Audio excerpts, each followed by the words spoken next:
Padre Fábio, há 17 anos eu sou psicóloga e faço da minha profissão a minha vida. Mas confesso que essa última semana, por 3 vezes, ao colocar minha cabeça no travesseiro, chorei muito. Recebi 2 adolescentes, uma de 14 e outra de 15 anos, e essas meninas tentaram suicídio. Uma engravidou de um homem de 26 anos, que a forçou ao aborto. Ele era casado, já tinha filhos. E a outra por problemas familiares. Ouvindo aquelas histórias, tudo parecia tão fora de lugar. Onde estava a alegria, a pureza, os sonhos daquelas meninas? E onde estavam esses pais que não perceberam que suas filhas estavam sofrendo? Senti que meu coração ficava apertado a cada novo depoimento, ao choro, ao sentimento de culpa que cada uma delas carregava, e pela primeira vez não tinha muito o que dizer a elas. Ouvi em silêncio e, fugindo a toda ética, abracei essas meninas. Um abraço apertado, um querer pôr no colo, levar para casa. Sei que meu trabalho com elas apenas começou, mas aí chego em casa e vejo na TV o final trágico daquele sequestro que terminou na morte de Eloá, uma menina de apenas 15 anos. E eu não podia pegá-la ao colo, abraçar-lhe e dar-lhe uma esperança. Chorei, pela Eloá, pelas minhas 2 meninas e por todos os nossos jovens, vítimas de uma sociedade corrompida, violenta. Até quando vamos ver, Padre, os nossos jovens morrer? Sei que todos somos responsáveis por nossas escolhas, nossos atos, mas muitos dos nossos jovens não receberam orientações, um olhar mais demorado, um gesto de amor e os nãos necessários no momento certo. Padre Fábio, oro a Deus todos os dias para me dar força de continuar esse trabalho, que eu possa ajudar as Eloás, as Marias, as Helenas, mas ainda choro ao me deitar por todos aqueles que não consigo. Sabe, às vezes fico brava com minha mãe, que me pede para ligar sempre que chego ao trabalho. É só um toque no celular para saber que você chegou bem. Ela diz, isso porque eu já tenho 40 anos e... A psicóloga tem 40 anos, né? Mas quando vejo essas histórias, eu agradeço a mãe maravilhosa que tenho. O cuidado, o carinho, a preocupação, é o amor incondicional. Acho que é isso que falta hoje no mundo, Padre. Como podemos fazer para ajudar os nossos jovens? Veja bem, que são as palavras de uma psicóloga que está acostumada também a lidar com os limites do mundo, né? Primeira coisa que eu acredito, minha gente, é que nós precisamos retomar com urgência, é aquilo que a gente falava no início do programa. A tragédia dessa menina precisa nos ensinar. Não há como continuar a nossa vida do mesmo jeito. Aliás, este ano foi marcado por tragédias envolvendo crianças. O que isso expõe? Isso expõe um modelo de paternidade e um modelo de maternidade. Não estou dizendo de maneira alguma, aliás, criou uma admiração dentro de mim muito grande pela dona Ana Cristina, que é a mãe da Eloá, que fez um testemunho lindo no momento do velório da menina. Uma mulher marcada pela experiência de Deus, a gente percebeu isso. Ela não estava fazendo teatro, né? Ela estava dando testemunho da fé na ressurreição, quando ela mesma disse, olha, isto que eu tenho diante de mim é uma matéria que vai apodrecer, mas o espírito da minha filha é eterno e já está em Deus. E eu achei bonito que no momento daquela dor, a dona Ana Cristina, ela teve condições de lembrar das 7 pessoas que não morreram por causa da filha. Porque na verdade a casa estava cheia. E foi a Eloá mesmo que foi convencendo Lindenberg a libertar os outros que não tinham nada com a história. Então veja bem que em nenhum momento aquela menina se trancou no egoísmo. E a última imagem que a mãe teve da filha foi justamente aquela, na janela, falando, mãe, calma. Uma cena tristíssima. A mãe chorando no portão, enxergando a filha trancafiada, ameaçada de morte naquela janela, naquele apartamento, chorando, pedindo para ela ter calma. E eu acredito que a dona Ana Cristina deva ter está vivendo o conselho da filha. Mãe, tenha calma. E hoje ela deve fazer essa leitura. Tenha calma diante de toda essa tragédia. Fique diante da minha morte, diante deste acontecimento, calma. E a calma daquela mulher nos contagia. Agora, não se trata de dizer quem são os culpados dessa situação. Eu acredito o seguinte, gente, muitas vezes, quando uma tragédia dessa acontece, a primeira tentação que a gente tem é arrumar culpado para a situação. A gente não sabe viver sem culpados. Nós temos necessidade de atribuir culpa cada vez que uma tragédia acontece. Só que não adianta, não resolve a tragédia.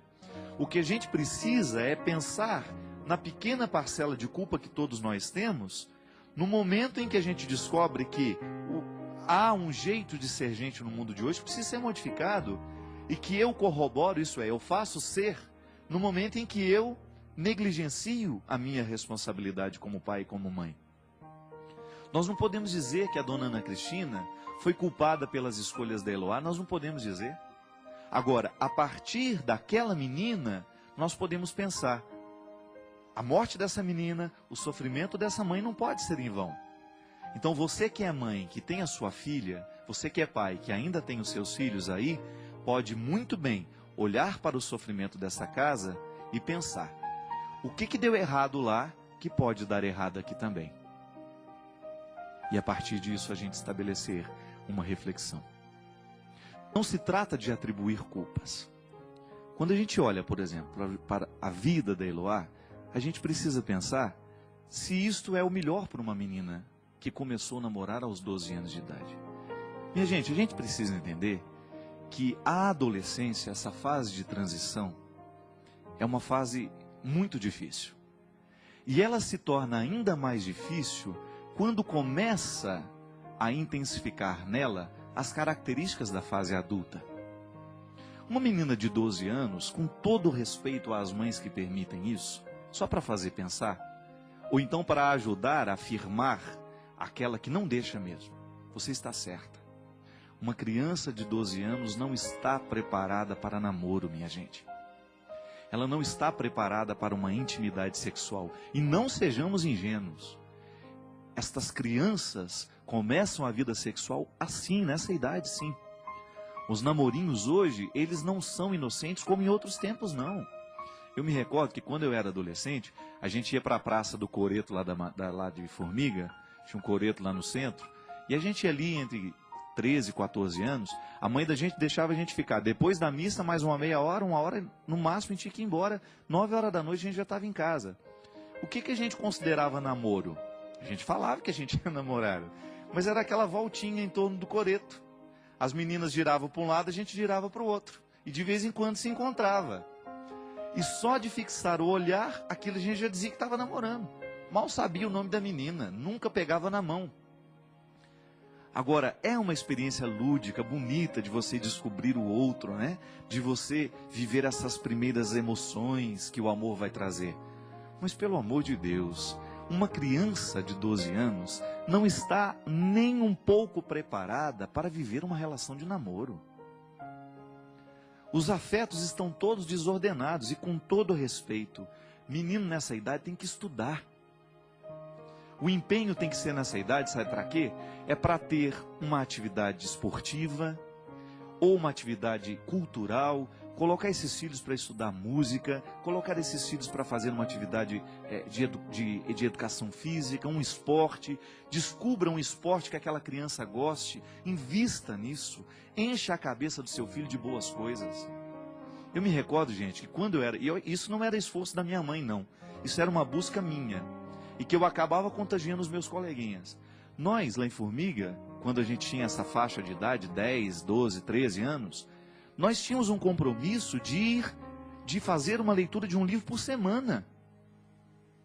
A Biblioteca Municipal nos dava 8 dias, a gente pegava o livro numa segunda-feira e devolvia na outra segunda. Um hábito que os nossos professores colocaram. Isso eu agradeço muito. Eu me lembro da Dona Conceição, que era a bibliotecária lá do Aureliano Rodrigues Nunes, que foi a primeira que abriu a porta de uma biblioteca e nos mostrou o que era aquela biblioteca. E eu me lembro me recordo como se fosse hoje. Ela abriu a porta e disse assim: olha, aqui no meio destes livros há pessoas interessantíssimas que vocês precisam conhecer. Minha gente, essa fase da vida é a fase do investimento, é a fase de fazer algum estudo. Fala, padre, eu sou pobre e não temos oportunidade.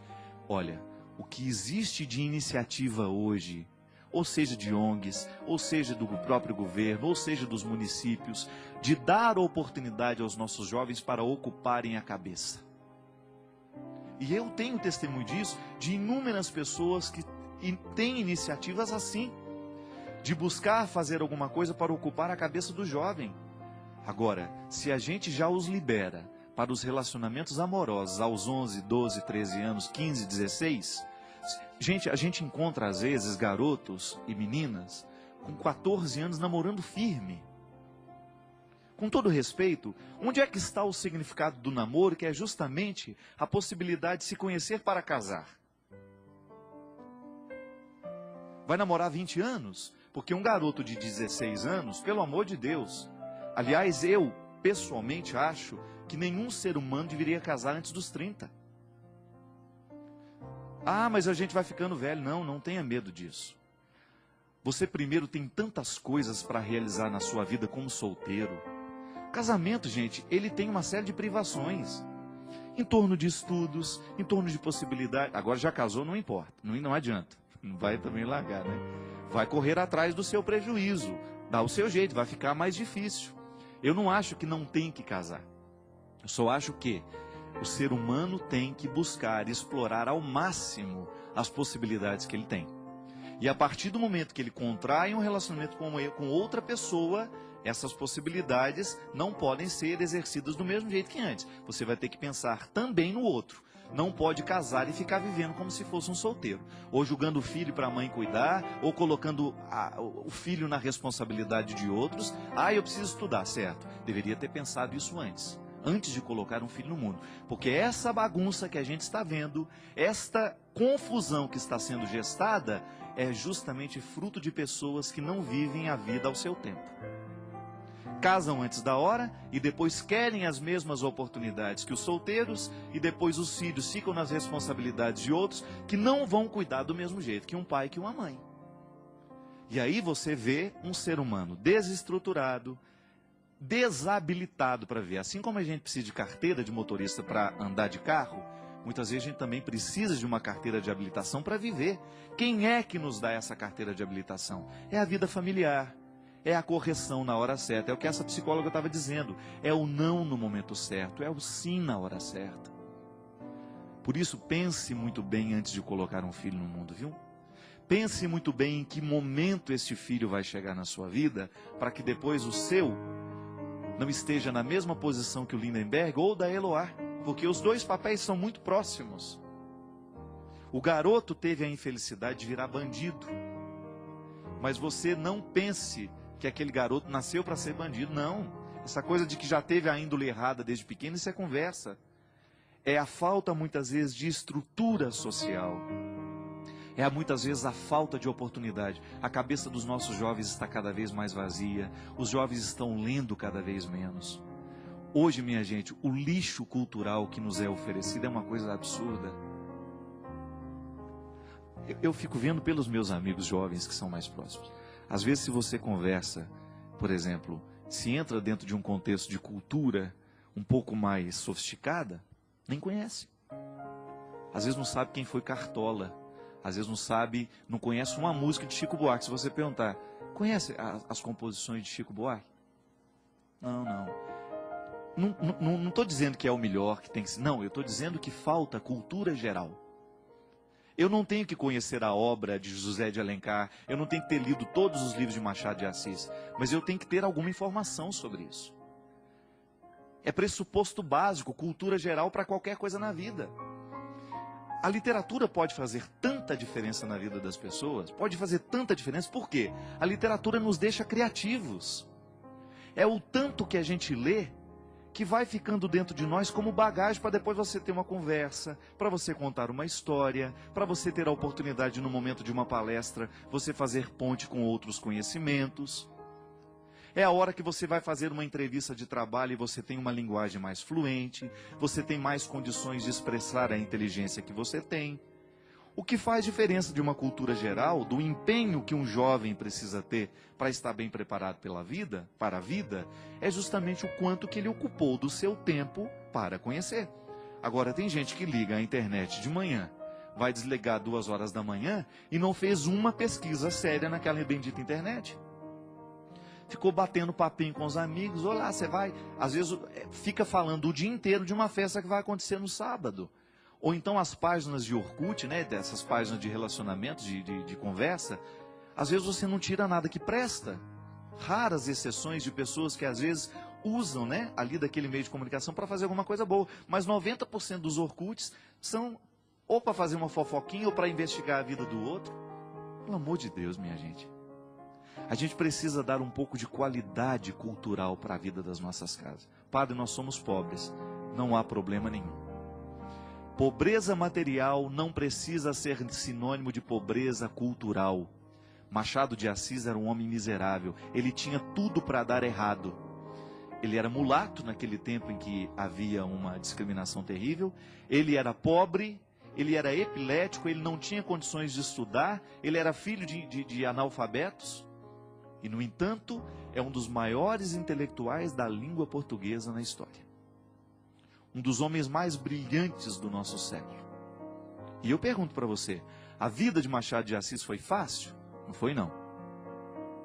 Olha Rui Barbosa. Um dia perguntaram para o Rui Barbosa, qual é o segredo da sua sabedoria? Sabe o que ele disse? O sol nunca me surpreendeu na cama. Eu levanto cedo. Eu assumo a vida cedo. E não é só falar de dormir, de levantar cedo, não. É um jeito de viver, é uma opção. E hoje, lamentavelmente, o que a gente vê, os nossos jovens não estão preocupados com o futuro. Eles estão preocupados com o namorinho, com a balada que eles vão, com a rave que eles vão. Com todo respeito, não há nada mais socializado no mundo de hoje que seja um atentado contra a sociedade do que essas raves. E sabe o que eu acho que é lamentável?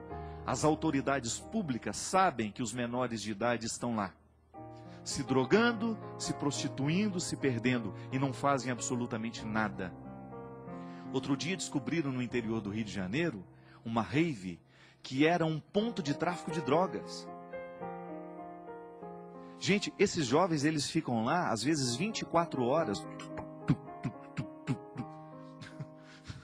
Eu não sei como é que dão conta daquilo, mas ficam. Você acha que uma pessoa em são estado de consciência consegue ficar com o martelo daquele batendo na cabeça o tempo todo? Porque o som, ele emite uma onda sonora, ele tem uma onda cerebral que ele atinge, que ele amortece. Ele não deixa a pessoa refletir muito.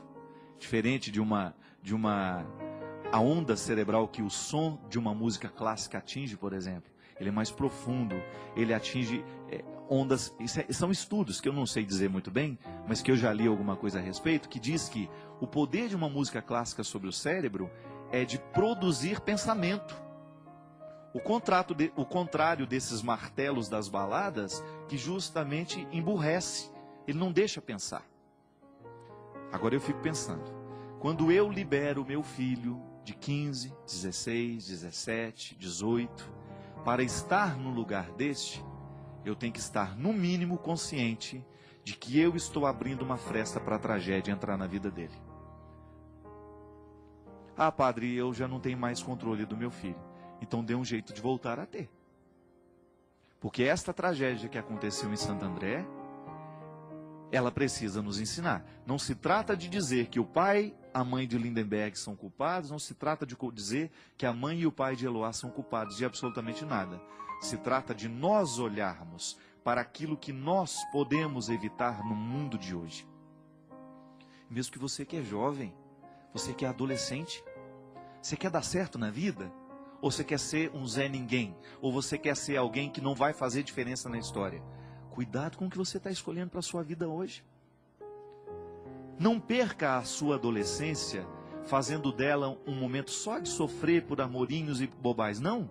Seja um adolescente diferente no mundo de hoje, porque depois amanhã ninguém te segura.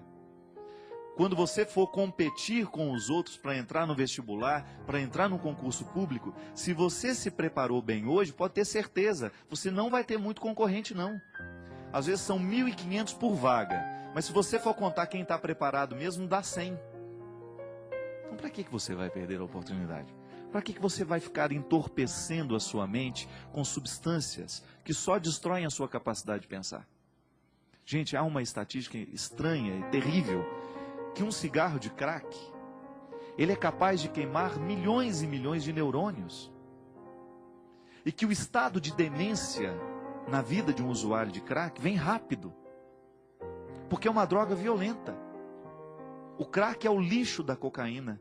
E o crack é droga de rave. De adolescentes que estão lá se viciando.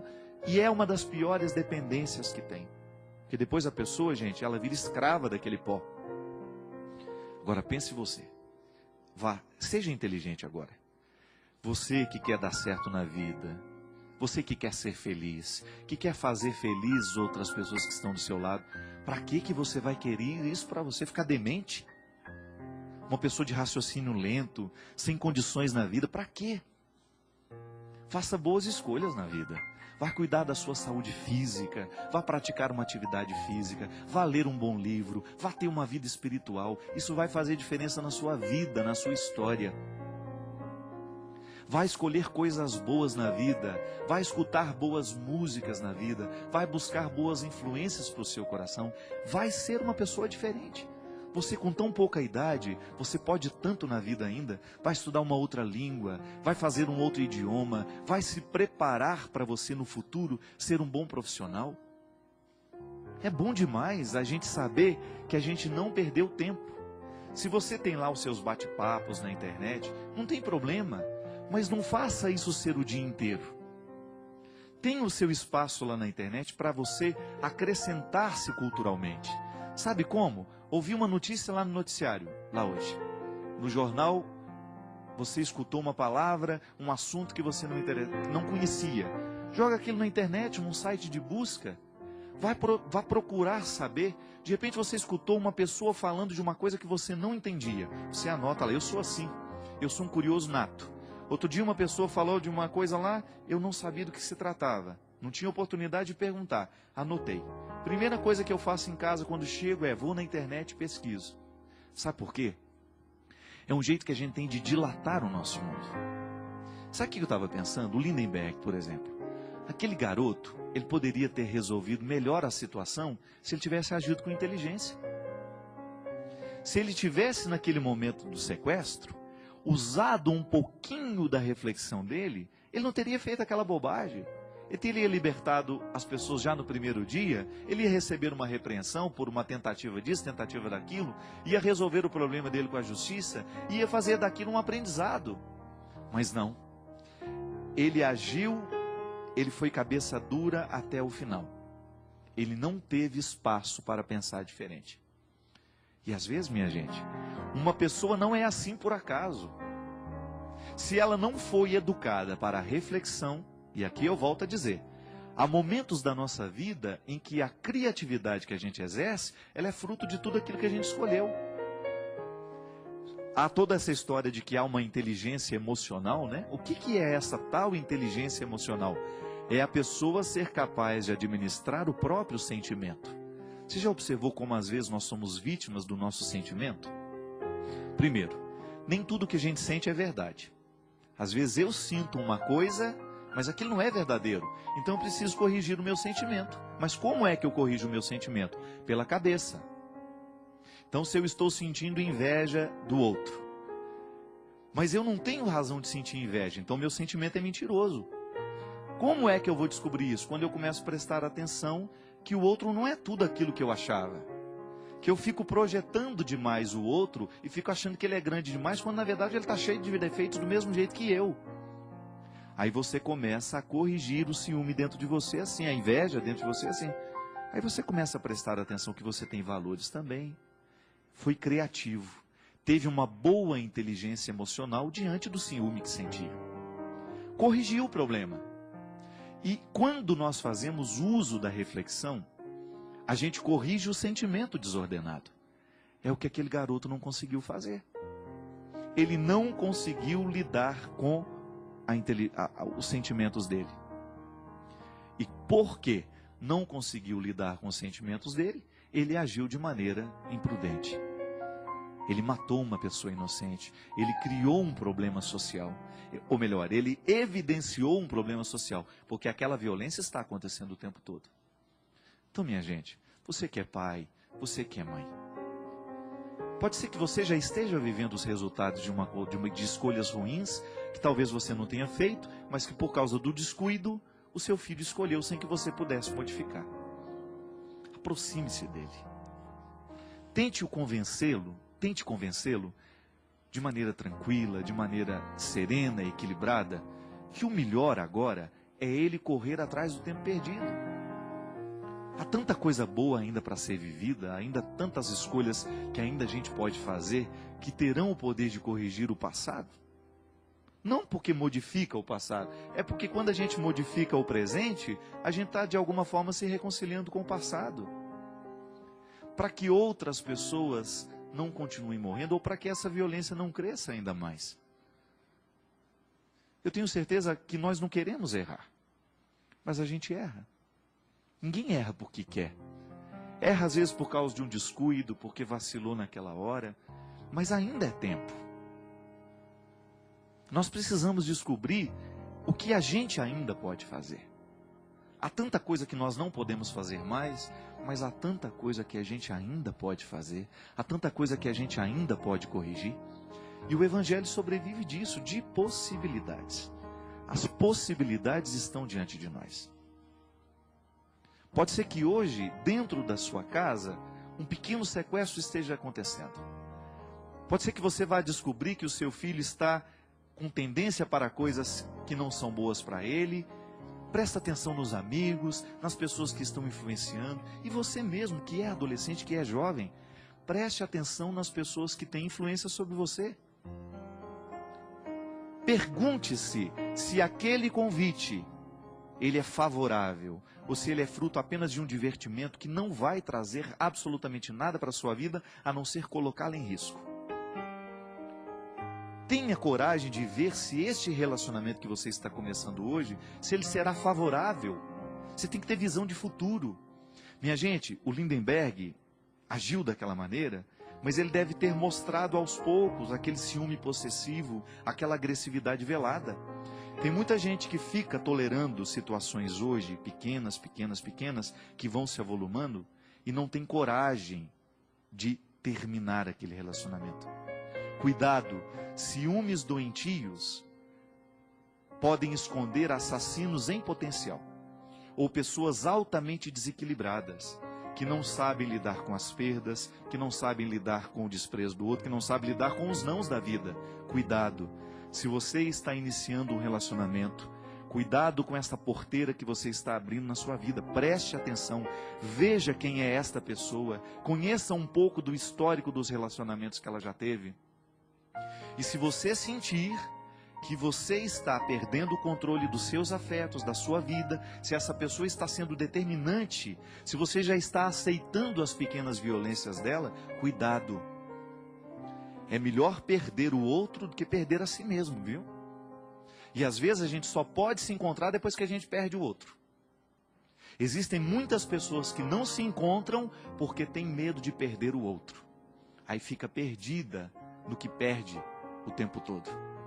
É incapaz de tomar uma decisão. E isso é muito próprio de namoros de adolescentes. Quando você vê que existe uma dependência estabelecida, cuidado. Cuidado com essas dependências afetivas. Elas se chamam sequestro da subjetividade, que eu expressei no meu livro, que eu lancei aqui pela Canção Nova em outros tempos. Cuidado com as dependências afetivas. Elas retiram a qualidade da nossa vida. Bonito é amar, mas não querer o outro para mim e nem querer matá-lo no momento em que ele não me quer mais. Isso é um aprendizado que a gente vai, olha, desde criancinha. Quando a gente vai ensinando para os nossos filhos que perder é processo natural da vida. E que no momento em que ele perde, ele precisa prestar atenção que alguma coisa ele está ganhando. Então cuidado. Não estabeleça vínculos que possam parecer perigosos na sua vida. Não namore com a pessoa só hoje não, viu? Tenha uma capacidade de vê-la no futuro. Se você hoje, como namorada, já tem que se sujeitar a algumas coisas, pense isso depois do casamento. Ah, mas eu não penso em me casar com ele, padre. Então cuidado com este tempo que você está perdendo na sua vida ao lado de uma pessoa que não está te fazendo ser melhor. Ficar ao lado de uma pessoa que só nos faz mal é uma comprovação do nosso desamor. Se eu não me amo, se eu não tenho a menor predileção por mim, é bem provável que eu vá querer tudo aquilo que me destrói e que eu vá fazer dos vícios uma opção na minha vida. Não acredito que você queira viver uma história de desamor com você. Você nasceu para ser feliz. Você nasceu para dar certo. E Deus quer isso de você. Você nasceu para ser vivo e para fazer essa vida ser plena. Nas pequenas doses, nas menores, naquelas miudinhas, porque são elas que determinam a grande medida da vida. Obrigado. Eu lhe desejo muita vida nesse dia de hoje. E se não foi do jeito que você queria que fosse, faça escolhas melhores no dia de amanhã. Derrame sobre o seu coração, sobre a sua vida, sobre as pessoas que você ama, a bênção do Deus Todo-Poderoso, Pai, Filho e Espírito Santo. Amém.